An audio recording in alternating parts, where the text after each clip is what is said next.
Hello everyone, it's Kyle Wersinski and I'm going to be doing my Week 5 presentation titled Changes in Public Administration Through the 1970s.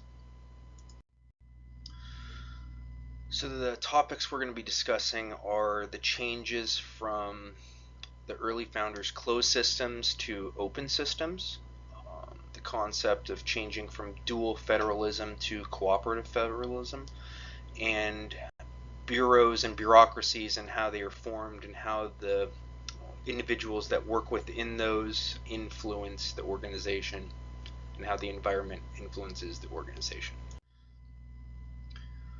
So first of all, we want to talk about the early theorists and closed systems, and those were really thought up by Weber, Bernard, and Fayol, and they really had a closed system in which organizations were established by a leader or a political body, and they had set rules to follow, and those rules were derived internally.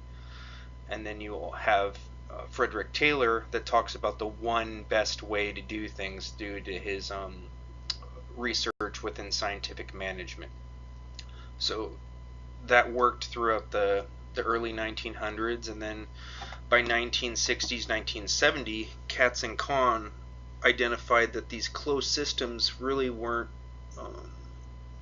applicable anymore, and we had open systems which received feedback from their environment and also took inputs from the environment. So you have inputs, you process those, and you provide outputs, and those outputs go back into the environment and serve the public. They also touched on a concept of equifinity, and that was in direct contrast to Taylor's one best way, and that there was multiple good ways at performing actions, and that it wasn't just one way to do something. The next theory that kind of became outdated was the U.S. Constitution's concept of dual federalism, in which there was a distinct separation between the state's authority and the federal government's authority, and the U.S. Constitution was established to, in essence, limit the federal authority and give most of the policing powers to the states. Well, Franklin Delano Roosevelt came along in the 1930s, and we all know about the New Deal and how he started flushing the different states with cash to get things completed. That cash came with some caveats or restrictions, and that the states needed to implement policies set by the federal government.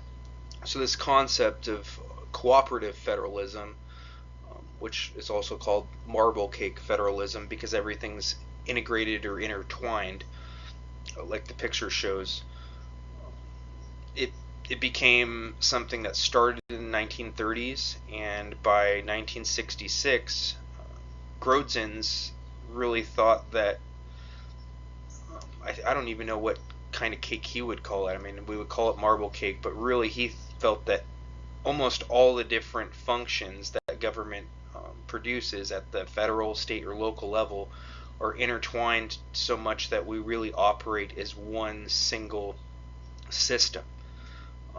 And he also said that it's very chaotic, but he does understand that it actually works out to the benefit of the entire country to have these things.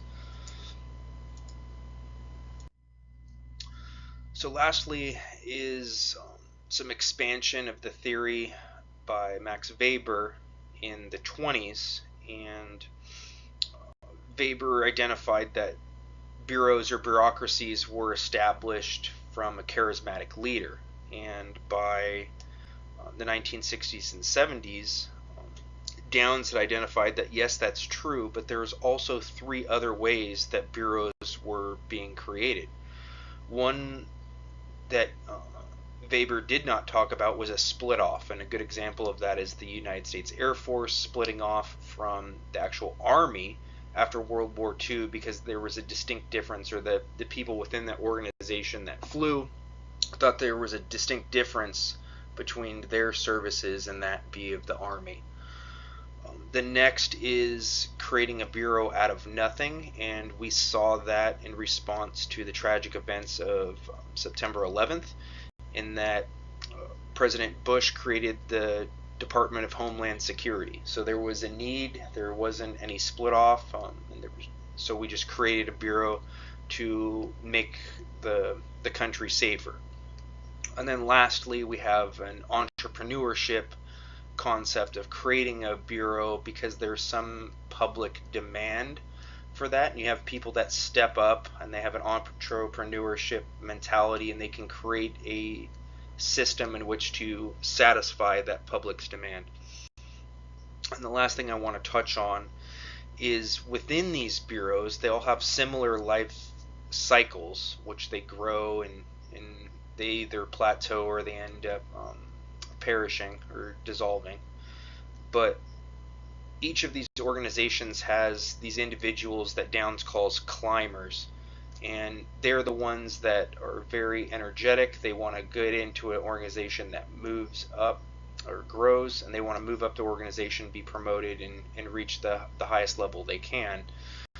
This is somewhat of a contrast between what Weber and Fayol talked about, because they talked about people that would get into an organization and work their entire life there, become an expert, and they would move up.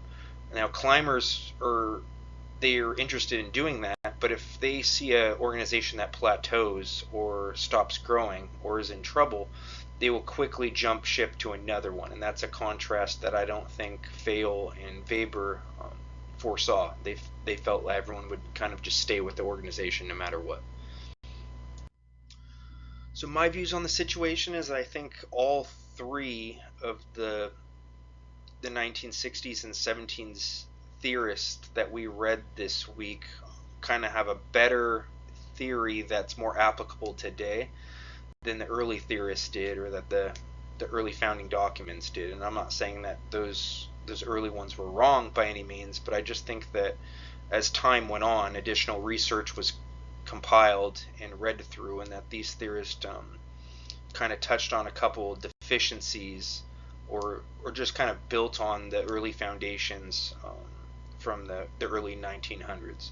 So I think that open systems definitely more applicable even now than in the 1970s. The concept of dual federalism is definitely true and well and alive. Not dual federalism, cooperative federalism is well alive in the country, even though that new federalism kind of started moving forward as well to go ahead and try to limit federal authority. And then I think that there's multiple ways on creating bureaus. There's probably even more at this point in time than the four that Downs identified. But I also agree that we have individuals that jump around between bureaus in order to further their career, as opposed to what the early theorists thought would happen. So thank you so much for watching. I look forward to reading and watching all of your presentations as well. Thank you.